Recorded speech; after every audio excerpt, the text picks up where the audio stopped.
A new film is about to release early June in Australia, a film called Man of God. And it's my great pleasure to be speaking all the way from Greece to the film's writer-director, Yelena Popovic. Yelena, welcome to Movie Metropolis. Thank you for having me. I appreciate it. Congratulations on this film. It's such an intriguing look at Saint Nektarios of Aegina. How did it come about that you were able to make this film? To make it as short as possible, it's like in 2012, I lived in the US for many years, and I was at the time an immigrant. And it took me a while to get my immigration status sorted out. Now I'm a citizen, but at the time I wasn't able to really travel. If I had left the country, I wouldn't be able to come back, et cetera, et cetera. I wasn't, actually, my father had passed away in 2011. I wasn't able to go for his funeral. It was very difficult for me, as I haven't seen him in 10 years before that. But at least I was able to go a year later for a one-year memorial. And it was then that I saw a book about Saint Nektarios in a bookstore, and I didn't know much about him. I heard about him, but just as I saw it was in Serbian, and I bought it, thinking it's gonna be a good book to read on the way back to Los Angeles. It's a long flight and everything, and probably because there are a couple of parallels here, I think. My father, who was obviously very much on my mind at the time, was somebody, he wasn't a religious man. I wasn't brought up in a religious environment, but he was a man of great integrity. He was a civil engineer. As a matter of fact, at the time it was Yugoslavia, he was one of the best civil engineers in the country. But he had this really high level of integrity and honesty. And he didn't want to join the Communist Party. He didn't want to do anything unethical to further his career. And that was a problem for a lot of people around him who were not only willing to do that, but that's all they were thinking about. And because he already had a high position, and they actually just couldn't fire him. So they waited for a moment to, basically, he was building a road in the northern part of Yugoslavia at the time. And it was very windy that day. So there was like a setup for the court case. They knew he was not going to send a worker to go 30 meters high to wire some things, because it was very dangerous. They ordered him to do that. He said, no, I'm not going to be responsible for somebody's life. So there was enough to get him inside of the courtroom as a disobedience to his superior. And then they brought 6 false witnesses that have testified against him, and that's how he lost his job. I lived with him, with that situation all my life. I've heard a lot of people, including people within my family, how he should have not been so honest and strict. He should have, cut some corners, and life would have been much better. But I always admired him for that. And that had played a big role, I believe, in my life. And even though I don't compare myself to him, I think he was a better person than I am, or I was. But I learned a lot from him, and I admired him. I think when I read about Saint Nektarios, his story, it was a lot of parallel in that this was a man who, he was a priest, a metropolitan, who was unjustly slandered and prosecuted because people were jealous of him, because he was somebody within the institution of the church that actually lived what he preached. And we know very often that that's not the case, because once people get into power, and whether it's in the church or anywhere else, people start with good intentions, but when the money and power and surrounds them, they unfortunately change, and they give up what they once believed in. And he wasn't one of these people. He really had a pure heart. He really believed in what he preached. He loved people, all kinds of people, regardless of their race or ethnic background. He considered everybody his brother and sister. He wanted to help everybody. And he was in line to become the next patriarch. Well, those in power did not like to have a man like that in power, and they unjustly slandered him. And he didn't get a chance for appeal. He was never explained why he was exiled. Uh, and he was simply thrown out of Egypt. And not only you would think he would come to Athens and continue his career, no, the slander followed him, because those that slandered him always knew that if they don't keep slandering him, he still can come back and become a patriarch, because people loved him. So unfortunately, he had experienced this unjust prosecution and slander until the end of his life because of that. And that's what was very personal to me, what I've experienced with my father. On the other hand, I'm somebody who faith has played a big part in my life. Even though I wasn't brought up in a religious house, I had faith. I've always felt there's something that had protected me and guided me in life. And I had experienced that because I've always believed things will be okay, and I will get through things. Things did turn out good. I personally experienced what he, not like him, obviously. I'm not him. I'm not comparing myself to him, but there is that personal experience of his story that existed on so many different levels. And that is why I felt competent enough to tell this story, where I can put myself into it, and therefore give a chance to the audience to experience what he has experienced, and hopefully be affected in one way or another by this incredible man, who was a man of a great humility and love for people, which I feel it has its place nowadays, and it's relevant. What an interesting background and story that explains the context of you making this film, Yelena. That was so interesting to hear that. So, and I know you've made some other films, etc., before, but what were the challenges in putting the screenplay together to get to the key points of his life, and then to actually film it? Yes. Well, I number one, because he was a metropolitan, because film deals with religion in a way. I did not want to make a religious. I wanted to get away from that as much as possible, and focus on the humanity of his character and things that anybody can relate to, because that you cannot dramatize holiness or faith. Or, I mean, I understood that. I've studied I was very lucky. I've studied at Playhouse West. It's a very good training for actors, directors, and writers in Los Angeles. One of the leading ones. It's a method training. A lot of fantastic artists have come out of that training. And we always understood that whether you're an actor or a writer, you have to focus on the truth. You have to be truthful in what you're doing. So how do I take this story now? That's where I'm connecting.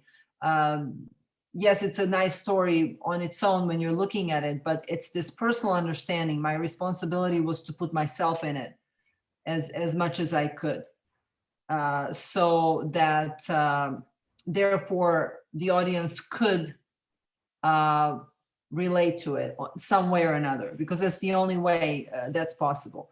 And and then I had to see what the premise of the story is, what story I'm telling. I can tell 20 stories about his life, but it seems to be that I was, it was what really interested me was that one of the main premises of this film is that the unhealthy desire for power and riches is what ruins people, one's soul, and ruins our societies and the world in general.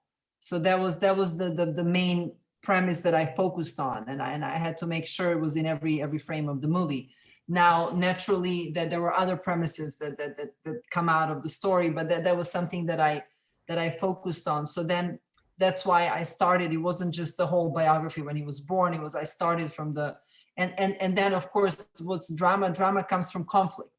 It's something that And the conflict was, for him, it started from the time he was exiled until the end of his life. He was constantly, he had the opposition his whole life. So that's what I focused on, and try to tell a story that way, where then it would be not just, and did it from inside out. That's something, the way I work, where I was even choosing the way I was filming it, and everything, the color, the saturation of the color, to make it more believable to what he was going through. We chose even a different aspect ratio. It was 1.66, which is something that was used in the older films.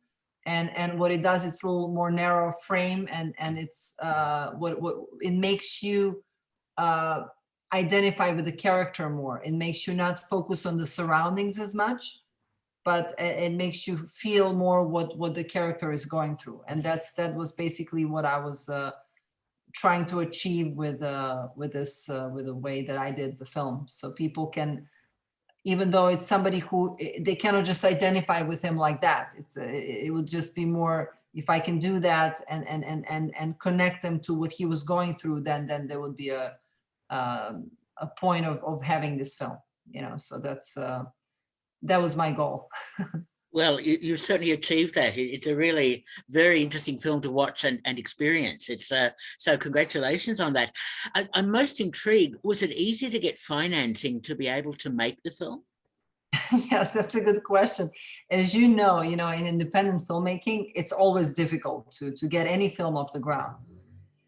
When you decide to make a film about a saint, people look at you like, what? Like, why would you want to make this film? And initially, again, I never thought of making a film about a saint. It was the story that was really personal to me. So yes, it was very difficult.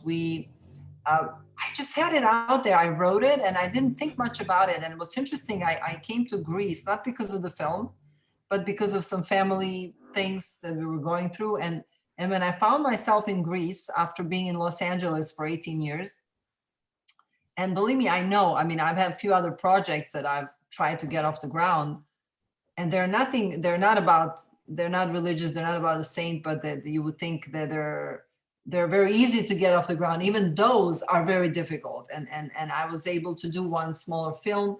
Other than that, more challenging projects I was not able to raise the money for.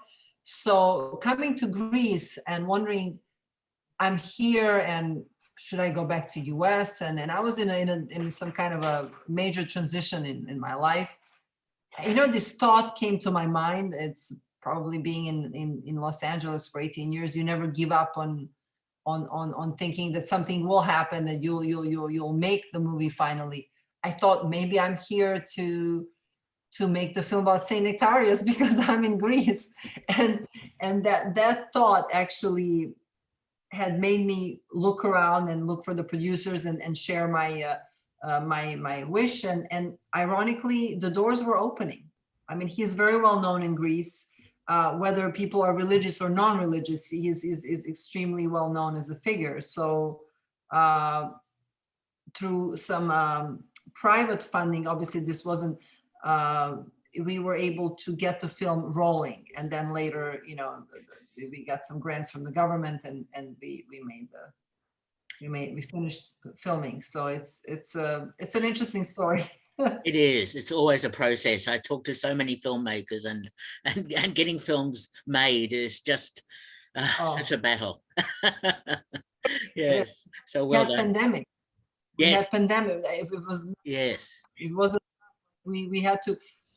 But this extreme difficulty and obstacle that was always presented in front of us, whether it was financial or any other obstacle that we were facing, and there were many, I think it enabled everyone to channel the difficulty of his life more accurately. In some strange way, it has worked for us. Even though, yes, we don't want to struggle, we want to have it easier, but in this case, it has actually helped the film. So yeah. So yes, the film mirrors the struggle within the film. So I like that. I like that that contrast. You have an interesting cast too. Is it Aris Savatalis who Aris, plays he Nektarios, like, and Alexander Petrov, who plays his assistant, a Russian actor, I think, and Mickey Rourke, who appears at the very end of the film. Tell me about that process. no, because of the universal story of this film, I think anybody can relate to the prosecution and injustice and so on in life. We all can, on some level, relate to that. I thought that it should be done in English and it should have an international cast.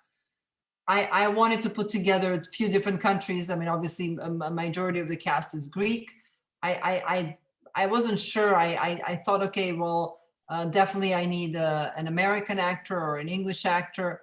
But then I thought, well, maybe Russian, because let's put everybody together. That was in my mind, trying to kind of have an international cast from different parts of the world.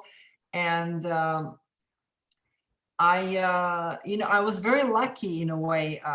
First of all, Mickey Rourke, he doesn't have a huge role, but it's a very meaningful role that he has.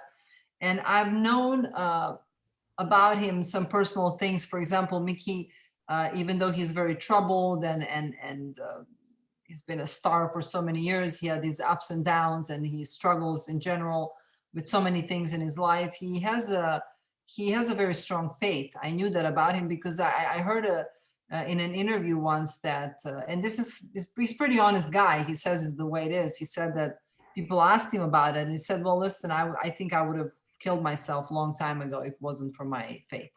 And that's kind of sad and difficult to hear. So I needed for this particular role, I felt he was perfect for it because of his troubled life, because of the pain that he has experienced in life.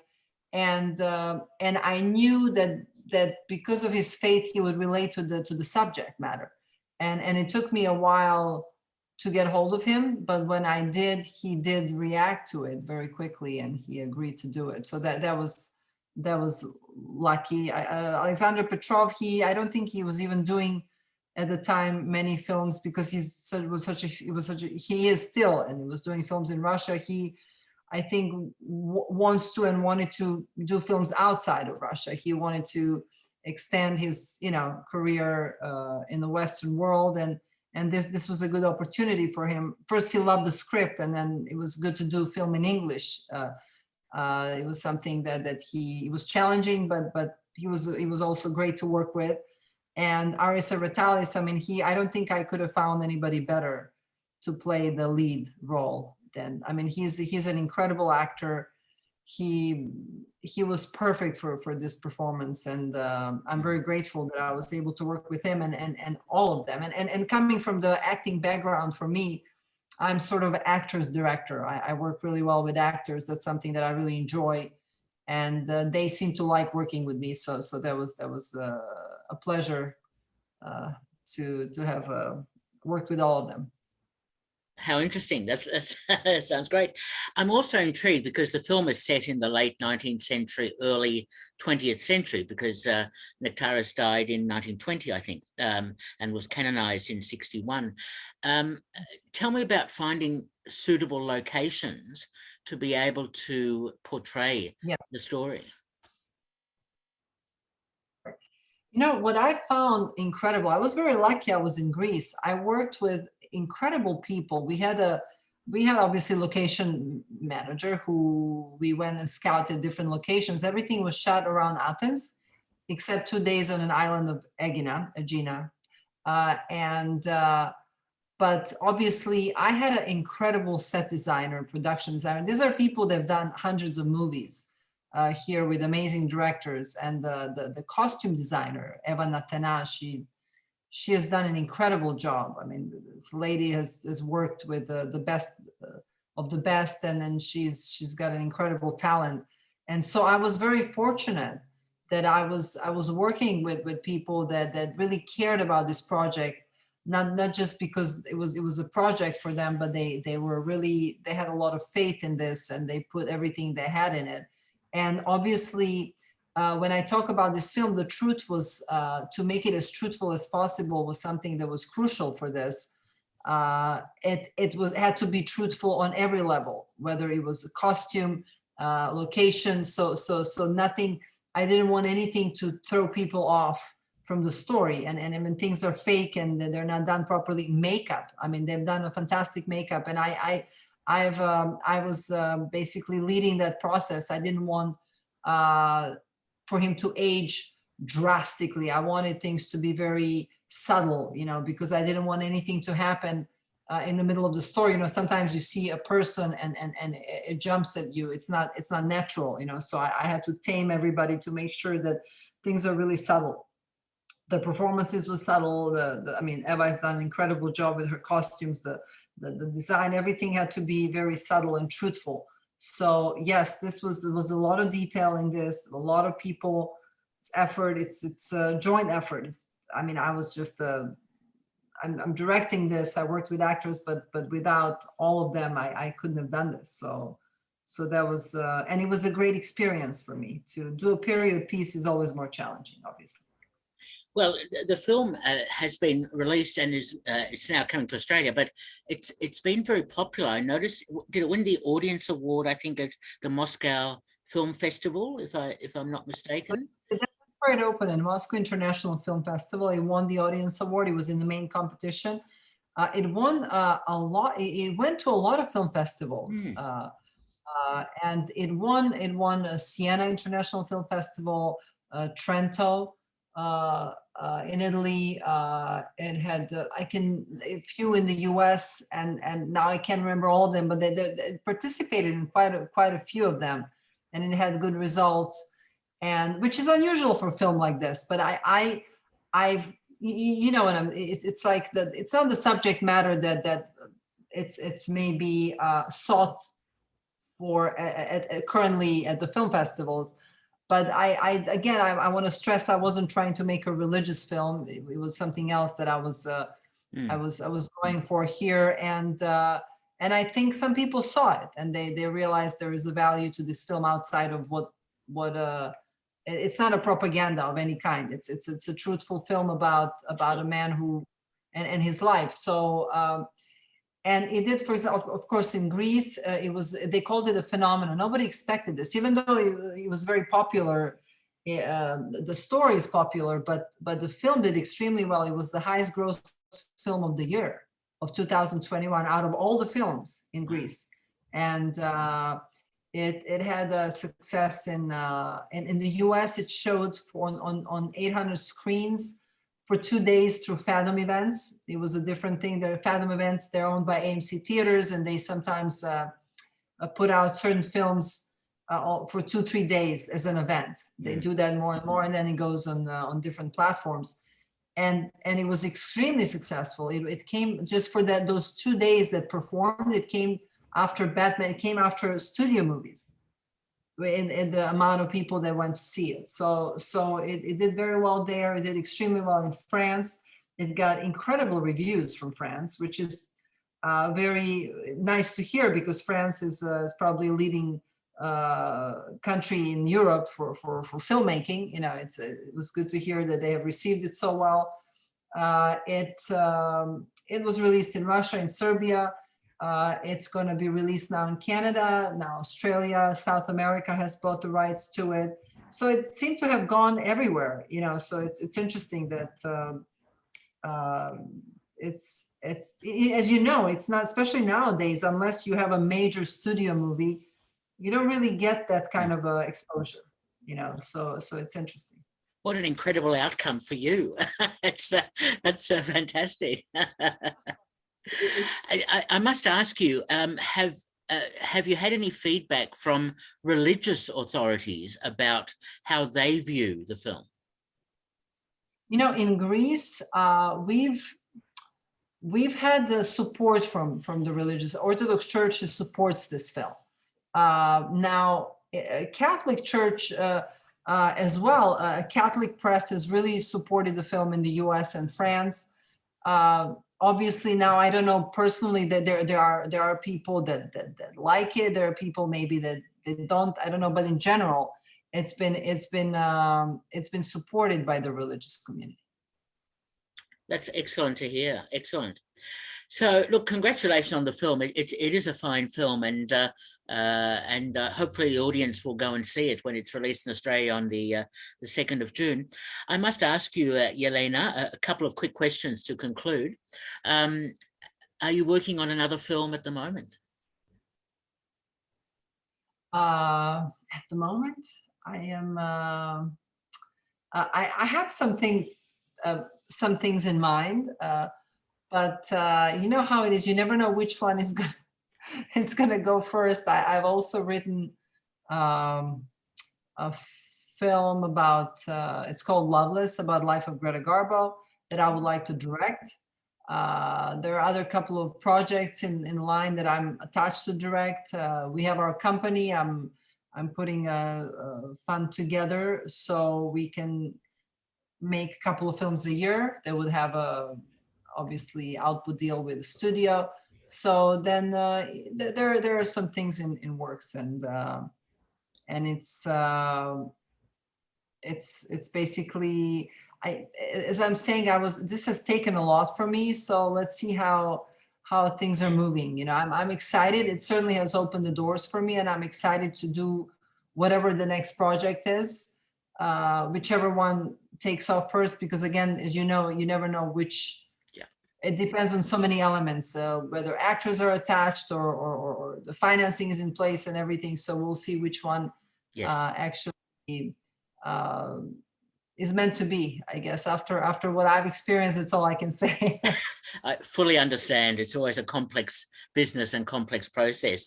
Although I must say, I'm looking forward to say that this film was supported by the Vatopedi monastery from Mount Athos. That's who was the main producer on this film. So without them, this wouldn't be possible. Actually, they have believed in this film and provided means to make it happen. So I need to say that. Yes. And it was. Okay, excellent to hear that. Last question, I'm really intrigued. Are there any filmmakers or films that perhaps have influenced you, especially, Yelena, in the way that you approached making Man of God? Yes, there are a few. I mean, I have few directors that I admire very much. But in this particular case, I think I watched a lot of John Huston. It's interesting. Because I really admire his work, the way his framing and obviously he was very good at film noir, but he wrote his own scripts, and he did things that were very personal to him. He was able to portray it in a certain way. I watched a lot of his films. It's interesting, apart from him, when people asked me before I was making this film, what is this going to look like? And the best I could tell them, this would be some kind of cross between Coen Brothers and Franco Zeffirelli's Jesus of Nazareth. So they were like, "Really?" I said, "Yeah, that's the best way I can explain, because there's obviously a modern tint to it, a little different." That's all I can say. I don't, but I remember I watched a lot of John Huston's films before I went into, for the specific reasons, you know, before I went into directing this one.